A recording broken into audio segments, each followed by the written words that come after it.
Funny note in the history books? I would love that. Okay, high frequency trading. So one of my partners was a string theorist.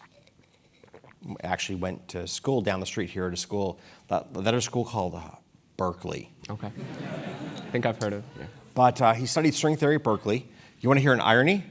The government ended the funding of the super collider in Texas around the time of his graduation. And without that government funding, we never completed the super collider in the United States. There's CERN in Switzerland, but the United States does not have a competitive offering. And his dreams of proving his theories in string theory literally just came to an end. So he decides to pursue a career in finance.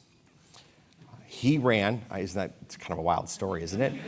By the way, there's a whole generation of derivatives traders on Wall Street that all look like my string theorist colleague. Like you'd sit down at a lunch in Canada at some derivatives conference and, oh, I studied string theory and I did string theory and I did string theory. You're like, what is it about string theory that draws you to finance? But to make a long story short, he ran our equity set arb business, which he started from scratch. And he viewed that as a long-term equity stat arb strategy. And he goes, I want to be engaged in a shorter horizon trading strategy. So I'll call that high frequency trading. And that's how that word actually took root in the industry. Was my colleague, the string theorist, chose to call our short-term trading high frequency trading in contrast to the longer frequency or longer holding cycle of what he did traditionally day in and day out.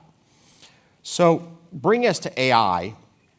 Look, generative AI has just gripped the world, both in mind share, impact, and to some degree hype. Let's go a little bit back to the history books. Generative AI is another branch in the holistic machine learning tree. And machine learning has been around since at least the 90s. I mean, when I was younger, we took a look at this in the 90s.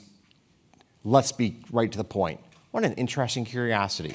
Not nearly enough computational power to actually create machine learning models of any note. And the whole area just sort of disappeared into the dustbins of history until Google.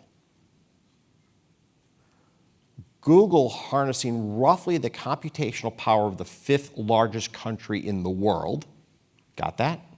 One firm, 5th largest country in the world, decided to revisit machine learning for purposes of optimizing the search monetization for Google users.